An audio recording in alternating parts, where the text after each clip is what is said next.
நாட்டிலே நாம் முடங்கிக் கொண்டிருந்தாலும் நீங்கள் மன்னரானால் முதலில் யாரை நாடு கடத்துவீர்கள்?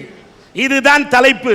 இந்த தலைப்புல யார் நாடு கடத்தணும்னு சொல்லும்போது, பொழுதுபோக்கையே வாழ்க்கையாக கொண்டு சுற்றித் திரியும் இளைஞர்களையா, 2 பெண்களுக்கு எதிரான பாலியல் வன்முறையில் ஈடுபடும் மனித மிருகங்களையா, மனிதாபிமானத்தை அறவே மறந்துவிட்ட சுயநலவாதிகளையா, பொய் பேசி பிழைப்பதையே வாழ்க்கையாக கொண்ட பித்தள ஏமாற்று பேர் வழிகளையா, எல்லாவற்றையும் விட அட போங்க சார், மன்னராவது நாடாவது ஒவ்வொரு மனிதனும் சமுதாயத்தில் தனி மனித ஒழுக்கத்தோடு வாழ்ந்தாலே போதும்.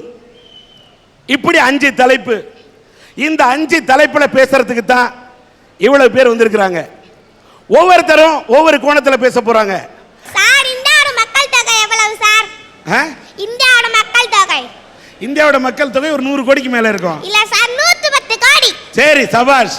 110 கோடி மக்கள்ல இருந்து 15 பேரை இளைஞர்களை தேர்ந்தெடுத்து வெஸ்ட் இண்டீஸ் மேட்சுக்கு அனுப்புனா முதல் சுற்றுல தோத்து போய் வெளியே வந்துட்டாங்க.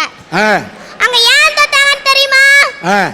நம்ம செலவு பண்ணி அனுப்பிச்ச பணம் எல்லாம் அவங்களுக்கு டூர் போயிட்டு வர மாதிரியும் பொவினா பொழுது போயிட்டு வந்துட்டாங்க சார். டூர் போயிட்டு வந்துட்ட மாதிரி வந்துட்டாங்கன்ற. Yes sir.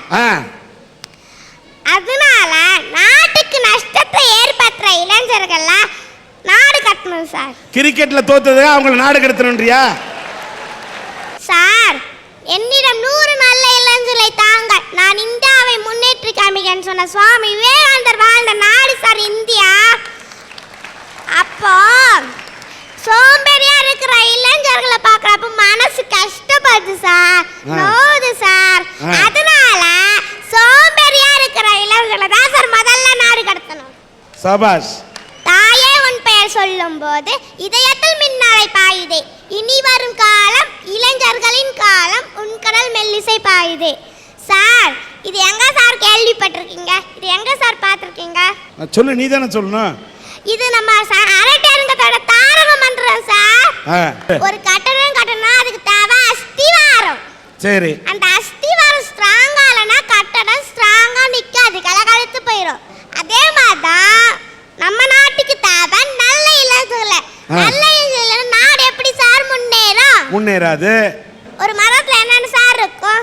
ஒரு மரத்துல வந்து கிளை இருக்கும், இலை இருக்கும், பூ இருக்கும், பிஞ்சு இருக்கும், காய் இருக்கும், கனி இருக்கும். அதுல எது சார் அதிகமா இருக்கும்? அதுல இலை தான் அதிகமா இருக்கும். எது சார் கம்மியா இருக்கும்? கனிகள், அதாவது காய்களும் கனிகளும் அது கம்மியா இருக்கும். அதே மாதிரி சார் இன்றைக்கு சமுதாயத்துல நிறைய நல்லது இருக்கு சார். ஆனா அந்த இளைஞர்களுக்கு கண்ணுக்கு பரது என்னன்னா அந்த கெட்டதா சார் இளைஞர் கண்ணுக்கு பருது. அதே மரப்படிதான் இருப்பேன்னு அதே வழியில போற இளைஞர்கள் என்ன சார் பண்றது? நீ தான் ஏற்கனவே முடிவு பண்ணிட்டு என்ன பண்ண நாடு கடத்தணும்ன்றியா? Yes sir. சபாஷ். அல்லும் பகலும் தெருக்கல்லாய் இருந்து விட்டு அதிர்ஷ்டம் இல்லை என்று அலட்டி கொண்டார். விழித்தோர் எல்லாம் பிழைத்து கொண்டார், கரட்டை விட்டோர் எல்லாம் கோட்டை விட்டார். சார், 83 வயசுல தமிழ் இளைஞர் ஒருத்தர் இந்தியாவே கலக்கிட்டு இருக்காரு. அவர் பேர் தெரியுமா சார்? சொல்லு. அவர் தான் சார் நம்ம கலைஞர். சொல்லு. அவர் சந்தர்ப்பம் நம்மளை தேடி வரோம், சந்தர்ப்பம் நம்மளை தேடி வரோன்னு சொல்லிட்டு திருவாரூர்ல இருந்திருந்தாருன்னா இவ்வளவு நேரத்துக்கு அவர் யாருன்னு கூட நம்மளுக்கு தெரிஞ்சிருக்காது சார். சரி. சந்தர்ப்பத்தை தேடி அவர் போனதுனால இந்தியாவே அவர் தேடி போகுது சார். வெரி குட், சபாஷ். ஆளும் வளரணும், அறிவும் வளரணும், அதுதான்டா வளர்ச்சி சார். இந்த காலத்தில் ஆள் மட்டும் வந்துட்டாங்க சார், அறிவு வளரலையே சார். இன்னைக்கு வரைக்கும் முட்டாளா தானே சார் இருக்கிறாங்க. சரி. மூச்சு பண்ணலாம் மனிதன் அல்ல, முயற்சி செய்பவனே மனிதன். மூச்சு விடு இளைஞனே, முயற்சியை விடாதே. சார், இந்த காலத்து இளைஞர்கள் தன்னோட தாய்க்கும் தாய் நாட்டுக்கும் சந்தோஷத்தை தராத இளைஞர்கள் நம்ம நாட்டுக்கு தேவையே இல்லை சார். அவங்கள தான் சார் முதல்ல நாடு கட்டணும். சபாஷ். ஒரு சின்ன பிஞ்சு, இந்த பிஞ்சு குழந்தை என்னிடத்தில் கேள்வி கேட்கிறது. இந்தியாவின் ஜனத்தொகை எத்தனை என்று கேட்டவுடன் 100 கோடி என்கிறேன். புள்ளி விவரத்தோடு 10 கோடி 110 கோடி என்று புள்ளி விவரத்தோடு துள்ளி திரியும் இந்த பருவத்திலே இந்த பிஞ்சு குழந்தை பேசுவதை பார்க்கும்போது நான் ரொம்ப பெருமைப்படுறேன். அது மட்டும் இல்ல, ஒரு கட்டடம் பத்துக்கு அஸ்திவாரம் நல்லா இருந்தாதான் அந்த கட்டடம் உயர்ந்து நிற்கும் என்று சொன்னதை போல இதை போன்ற அஸ்திவாரம் இந்தியாவுக்கு இருக்கின்ற வரை, தமிழகத்துக்கு இருக்கும் வரை இந்த நாடு தலை நிமிர்ந்து நிற்கும் என்று தான் எனக்கு தோன்றுகிறது. சார், மனுஷன் எப்ப சார் நிம்மதியா தூங்குவான்? எப்ப நிம்மதி இருக்குதோ அப்ப நிம்மதியா தூங்குவான். சிலர் போட்டுக்கிட்டா நிம்மதியா தூங்குவாங்க. எதை? தூக்க மாத்திரையா? ஐயோ, நீங்க எப்ப சார் நிம்மதியா தூங்குவீங்க? நான் வாழ்க்கையில ஏதாவது நல்ல காரியம் செஞ்சா, வாழ்க்கையில் சாதிக்க முடியாத விஷயங்களை சாதித்தால், இறைவன் எனக்கு மன நிம்மதியை கொடுத்தால் நிம்மதியாக உறங்குவேன். பொதுவா எல்லாரும் எப்ப சார் நிம்மதியா தூங்குவாங்க தெரியுமா சார்? உங்களுக்கு தெரியாது, அதனால நானே சொல்றேன். சொல்லு. விடிய விடிய தான் சார் நிம்மதியா தூங்குவாங்க. அது ஒரு 3 to 5 சார். அந்த டைம்ல எங்க தூக்கத்தை கெடுக்கிறதுக்குனே ஒரு கும்பல் சுத்திட்டு அலையுதுங்க சார். எந்த கும்பல்? அதுதான் சார் இந்த குடுகுடுப்புக்காரங்க கும்பல். ஜக்கம்மா சொல்றா நல்ல காலம் பிறக்குதுங்கிறானே, இவனுக்கே நல்ல காலம் இல்லன்னு தானே நடு ரோட்ல நாய் சுத்துற மாதிரி சுத்திட்டு இருக்கான். சில பேர் அவனுக்கு எதுவும் போடலன்னா தப்பான கருத்தை சொல்லக்கூடிய, தவறான கருத்தை சொல்லும் சில குடுகுடுப்பைக்காரர்கள் இருக்கலாம். அதற்காக எல்லா குடுகுடுப்பைக்காரர்களையும் ஒட்டுமொத்தமாக குற்றம் சொல்ல இயலாது என்பது என் கருத்து. நான் ஒரு சில குடுகுடுப்புக்காரங்களை சொல்லிக்கிறேன் சார். அப்படி போடு. இப்படிதான் சார் ஒருத்தர் வீட்டுக்கு போனாரு. நல்ல காலம் பிறக்குது. ஜக்கம்மா சொல்றா இந்த வீட்ல மகாலட்சுமி பிறக்க போகுதுன்னா சார். சரி. உடனே அந்த வீட்ல படுத்து நிறம் தொப்கடின்னு எஞ்சி உட்கார்றான் சார். ஏன்னு கேக்குறீங்களா? ஏமா? ஏற்கனவே அந்த ஆளுக்கு 5 பொம்பளை பிள்ளைங்க. இப்பதான் அவங்க வீட்டு அம்மனி முழுகாம இருக்குது. பிறக்க போற ஒன்னாவது பையனா பிறக்க கூடாதான்னு வேண்டாத தெய்வம் இல்ல, போகாத கோவில் இல்ல, அப்படி வேண்டிக்கிட்டு இருக்கான். இவன் போய் உங்க வீட்ல மகாலட்சுமி பிறக்க போகுதுன்னு சொல்லிட்டான். உடனே அவன் நிம்மதியே போச்சு. சரி. ஆனா கொஞ்ச நாள் கழிச்சு அந்த ஆளுக்கு என்ன குழந்தை பண்ணுச்சு தெரியுமாங்க சார்? ஆண் குழந்தை பிறந்திருக்குமா? கரெக்டா சொன்னீங்க சார். இந்த மாதிரி பொய் சொல்லிட்டு அலையறாங்க பாரு, இந்த மாதிரி ஆளுங்களை தான் சார் நான் நாடு கடத்தணும்ங்கறேன். இப்படி வெளியில தான் பிரச்சனையா இருக்குதுன்னா வீட்டுக்குள்ளே வந்து ஒருத்தன் ஏமாத்தானே, அவன் யாருன்னு தெரியுமாங்க சார்? சொல்லுமா. ஜோசிகாரன் தான் சார். சொல்லு. எங்க வீட்ல இப்படி தான் சார் ஒரு நாள் வந்தான் ஜோசிகாரன். உங்க வீட்ல ராகு சரியில்லை கேது சரியில்லைன்னுட்டு சாதுவா இருந்த எங்க அப்பாவை சேதுவாக்கிட்டு போயிட்டான் சார். இவ்வளோ பிரச்சனை இருக்கு, ஒரு அஷ்டமி பூஜை ஏற்பாடு பண்ணலான்னு எங்க அம்மா அஷ்டமி பூஜைக்கு ஏற்பாடு பண்ணாங்க சார். அஷ்டமி பூஜை சார். அதுக்கு ஒரு ஜோசிகார கூப்பிட்டு எல்லா சாங்கிய சம்பிரதாயம் எல்லாம் வீட்டுக்குள்ளே பண்ணிட்டாங்க சார். சரிமா. பண்ணிட்டு நான் ஸ்கூல்ல இருந்து அப்பதான் வீட்டுக்குள்ள போறேன். அந்த ஜோசிகார உள்ள இருந்து வெளியில வராரு. அந்த ஜோசிகார எங்க அம்மா பார்த்து கேட்டாங்க, யார் இந்த குழந்தை அப்படின்னாரு. உடனே எங்க அம்மா சொன்னாங்க, இது ஏன் குழந்தை தான் அப்படின்னு கொஞ்சம் பெருமையா சொல்லிக்கிட்டாங்க. அந்த ஜோசிகார் சொன்னாரு, உங்க குழந்தை தானா? ரொம்ப அழகா இருக்காளே, அம்சமா இருக்காளே, ரொம்ப சூப்பரா இருக்காளே, இவ ரொம்ப மகாலட்சுமி மாதிரி இருக்காளே, இவளுக்கு மனசுக்கு ஏத்த மாதிரி மங்கல்யம் அமையும். இந்த பொண்ணு 12th ஸ்டேட் ஃபர்ஸ்ட் வாங்கும். நான் 12th பாஸ் பண்றதே எப்படின்னுக்கிறேன். இவர் சொல்ற சரஸ்வதி உடம்புல குடி இருக்காருங்கிறாரு. அன்னைக்குதான் என் தமிழ் வாத்தியார் திட்டி அனுப்புறாரு. உன் நாக்குல கூட சரஸ்வதி கிடையாது, தமிழ்ல மார்க் கம்மியா வாங்கிட்டேன் அன்னைக்கு, அதனால திட்டி அனுப்புறாரு. நீ சாணி தொடைய கூட நீ லாய்க்கு இல்ல அப்படின்னு திட்டி அனுப்புறாரு. இவர் சொல்றாரு என் உடம்புல சரஸ்வதியே பாட்டி வெளியில வந்தாங்க. ஏன் ஜோசிகார நீ சொல்றது நான் எப்படி நம்புறது? உடனே அந்த ஜோசிகார் சொல்றாரு, என்ன பாட்டி இப்படி சொல்லிட்டீங்களே, போன வாரம் தான் 3வது தெரு முத்தையா வீட்டு பொண்ணுக்கு ஜோசியம் மாத்திட்டு வந்தேன்.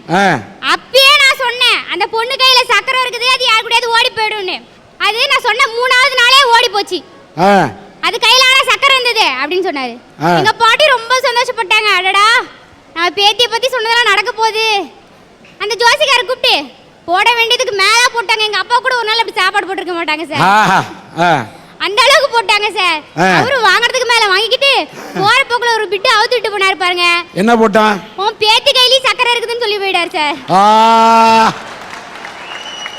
அதாவது பேத்தி கையில சக்கரை இருக்குன்னா உன் பேத்தியும் ஓடி போயிடுன்னு சொல்லாம சொல்லிட்டு போயிட்டாரா? சொல்லாம சொல்லிட்டு போயிட்டாரு சார். ஒரு கம்ப்யூட்டர் கிளாஸ் முடிச்சு வீட்டுக்கு லேட்டா கூட வர முடியல சார். சரி. எங்க இந்த பொண்ணு இன்னும் ஓடி போகாம இருக்குதேன்னு பாக்குறாங்க. ஐயோ. ஒரு ஆள் வந்து என்கிட்ட நேரடியா கேக்குறாரு, ஒரு பெரிய ஏடி புள்ள உங்க வீட்டுல உன்னை எவ்வளவு கஷ்டப்பட்டு படிக்க வைக்கிறாங்க, இப்படி எல்லாம் பண்ணலாமா, யாரோட ஓடி போகாதீ அப்படி சொல்றாரு. இப்ப கூட ஆடியா இருந்த வீட்டு சீக்கிரமா வீட்டுக்கு அனுப்பிச்சு விடுங்க சார். நீ தாராளமா புறப்பட்டு வீட்டுக்கு போமா. இன்னொன்னு நீ சன் டிவியோட அரட்டை அரங்கம் பார்த்து விட்டு சென்றால் நேராக வீட்டுக்குத்தான் வருவாய் என்ற நம்பிக்கை ஊட்டுவதுதான் அரட்டை அரங்கம். நான் போய் எல்லார்ட்டையும் மோள அடிச்சு சொல்லணும் சார், நான் டிஆர் சாரோட பேசிட்டு வந்தேன் அப்படின்னு. இந்த மாதிரி போய் சொல்லிட்டாலே பாருங்க சார் ஜோசிக்காரங்க, அவங்கள்ட்ட சார் நான் நாடு கடத்தணுங்கிறேன். நானும் என் ஃப்ரெண்டும் ஒரு நாள் பஸ்ல போயிட்டு இருந்தோம் சார். சரி. அப்ப அடுத்து நாங்கெல்லாம் மத்த பொண்ணுங்க மாதிரி வெட்டி கதையெல்லாம் பேசிட்டு போக மாட்டோம் சார். நல்ல பொண்ணுங்க. பஸ்ல போகும்போது கூட சின்சியரா படிச்சுட்டு தான் சார் போகணும். அப்படி நாங்களும் படிச்சுட்டு போயிட்டு இருந்தோம் சார். அடுத்த ஸ்டாப்பிங்ல 2 பசங்க ஏறினானுங்க சார். ஏறி ஓவரா பில்டப் பண்ண ஆரம்பிச்சானுங்க சார். நீ நல்ல பொண்ணு படிச்சுக்கிட்டு இருக்க, நீ பார்க்க வேண்டியது புக்கு, உனக்கு என்ன அந்த பசங்க மேல லுக்கு?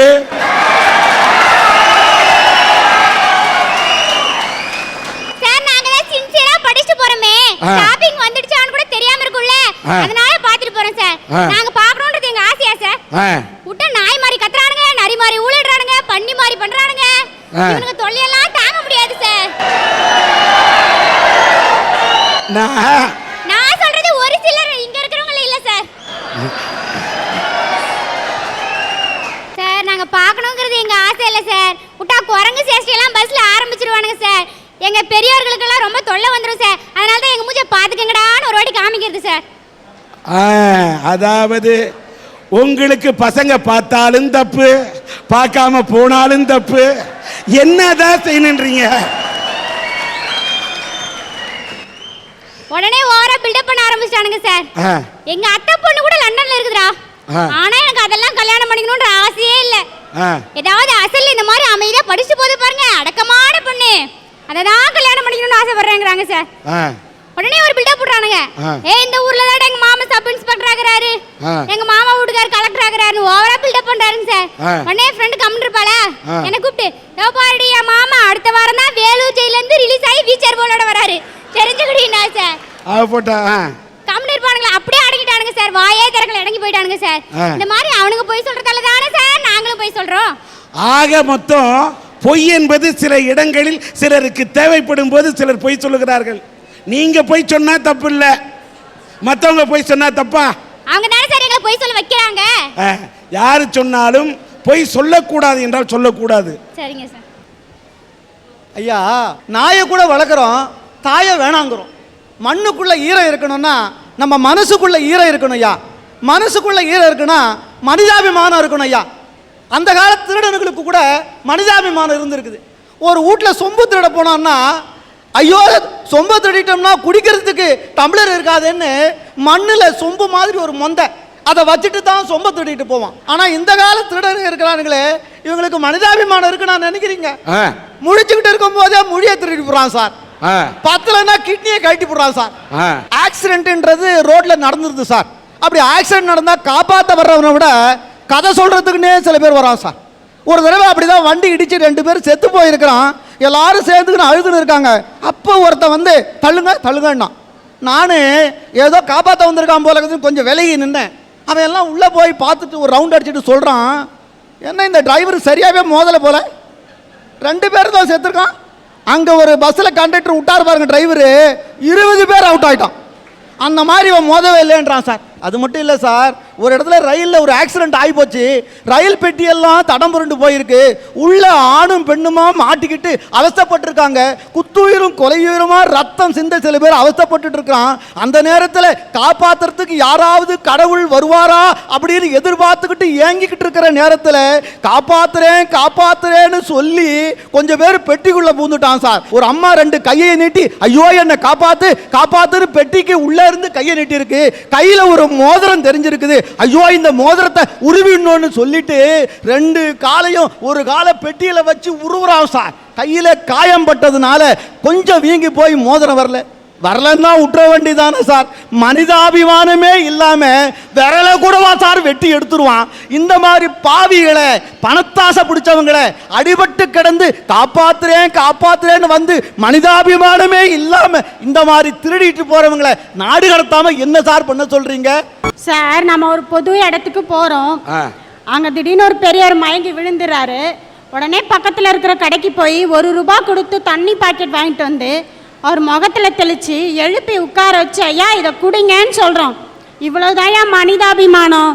இதை செய்யறதுக்கு நம்ம நிறைய படிச்சிருக்கணும்னா இல்லை பெரிய பணக்காரா இருக்கணுங்கிற அவசியமே இல்லை, நல்ல மனசு இருந்தாலே போதும். இன்னைக்கு எத்தனை பேருக்கு இங்கே அப்படிப்பட்ட மனசு இருக்குது? ஒருத்தர் ரோட்ல அடிபட்டு விழுந்து கிடந்தா கூட அவனை பார்த்தும் பார்க்காத மாதிரி, இன்னும் கேட்டால் அவனை ஏறி மிதிச்சுட்டு கூட தான் உண்டு தான் வேலை உண்டுன்னு போயிட்டே இருக்கான். டிசம்பர் 26, 2004 சுனாமியை இங்கே இருக்கிறவங்க அத்தனை பேரும் பேப்பரில் டிவியில் பார்த்து தான் அழுதுருப்பீங்க. ஆனால் நேரடியாக பார்த்து பயந்து அதனால் பாதிக்கப்பட்டு இன்னைக்கு உங்கள் முன்னாடி நான் வந்து நிற்கிறேன். அப்போ என்னுடைய முதல் குழந்தைக்கு 4 வயசு, 2வது குழந்தை வயிற்றுல 8 மாதம். ஞாயிற்றுக்கிழமை காலையிலே என் பிள்ளைக்கு இட்லி ஊட்டிகிட்டு இருக்க திடீர்னு ஒரு சத்தம். ஐயோ என் சொத்து போதே, என் போட்டு போதே, நான் எப்படி வாழ போகிறேன்னு இல்லை, கடல் தண்ணி வந்து ஊர் முழுக்க நிரம்பிடுச்சே, நம்ம உயிரோட இருப்போமா, நம்ம இனமே அழிய போகுதே, எல்லாரும் ஓடுங்கன்னு கத்துனாங்க. இந்த குரல் கேட்டு என் 4 வயசு பையன் என்னை இறுக்கி பிடிச்சிக்கிட்டான். உடம்பெல்லாம் ஒதுருது அவனுக்கு. தூக்கி இடுப்பில் வச்சுக்கிட்டு 4 ஸ்டெப்பு நடந்த ஓடுனேன். விழுந்துறேன் எந்திரிக்கிறேன், விழுந்துறேன் எந்திரிக்கிறேன். உயிர் தப்பிக்கணுன்ற எண்ணம் மட்டும்தான் இருந்துச்சு. 2 கால் உதறுதே, மனசு படப்படனுது. கடவுளே, நான் செத்தால என் பிள்ளைய மட்டுமா அது காப்பாற்றணும்னு எந்திரிச்சு ஓடுறேன். பஸ் ஸ்டாண்ட் வரைக்கும் ஓடுனா அதுக்கு மேலே எங்கே ஓடுறதுன்னு தெரியல. அந்த இடத்துல எனக்கு வயிறு வலிக்க ஆரம்பிச்சிருச்சுங்கய்யா. உடனே பக்கத்தில் இருக்கிற ஒரு டாக்டர் கிட்ட போனோம். அவங்க சொன்னாங்க, அம்மா நீ அதிர்ச்சி பயந்துட்ட, அதனால் உனக்கு வயிறு வலிக்குது, 2 மாதம் வரைக்கும் நீ அதிர்ச்சியை படக்கூடாது, பயப்படக்கூடாதுன்னு. 2 மாதம் கழித்து எனக்கு குழந்தையும் பிறந்தது, கூடவே அதிர்ச்சியும் பிறந்தது. பிறந்த குழந்தைகிட்ட ஏதோ வித்தியாசம், எங்களை மாதிரி பாமரங்களுக்கு என்னன்னு தெரியாது. அங்கே இருந்தவங்க சொன்னாங்க, நரம்பு டாக்டர்கிட்ட கொண்டு போய் காமிங்க. நான் அவர்கிட்ட போனேன். அவர் சொன்னார், அம்மா கர்ப்பத்திலேயே அதிர்ச்சி அடைஞ்சி உன்னுடைய குழந்தை ஒரு வலிப்பு நோயாளியாக பிறந்திருக்குது. இன்னை வரைக்கும் என் குழந்தை நடக்கலை, உட்காரலை, பேசலை. இப்படிப்பட்ட நிலைமையில என்னுடைய முதல் குழந்தைய கவனிக்க எனக்கு நேரமும் இல்லை, படிக்க வைக்க எங்ககிட்ட வசதியும் இல்லை. மாசத்துல 10 நாள் வீட்டில் இருப்போம், 20 நாள் ஆஸ்பத்திரியில் இருப்போம். என் தலையை பார்த்தாலே அந்த கவர்மெண்ட் ஹாஸ்பிட்டலில் என்ன மறுபடியும் வந்து உக்காந்துட்டே பெட்ல, இதுக்கு வேற வேலையே இல்லைடா அப்படின்னு கொஞ்சம் கூட மனிதாபிமானமே இல்லாமல் திட்டுன ஒரு சில டாக்டர்களுக்கு மத்தியில் நான் ஒரு நல்ல டாக்டரையும் பார்த்தேன். அவர் என்னுடைய குழந்தைக்கு கொண்டு போய் காமிச்ச 3 மாசத்துல இருந்து இந்த நிமிஷம் வரைக்கும் 10 ரூபாய் டாக்டர் ஃபீஸ் வாங்காமலே வைத்தியம் பார்த்தார்.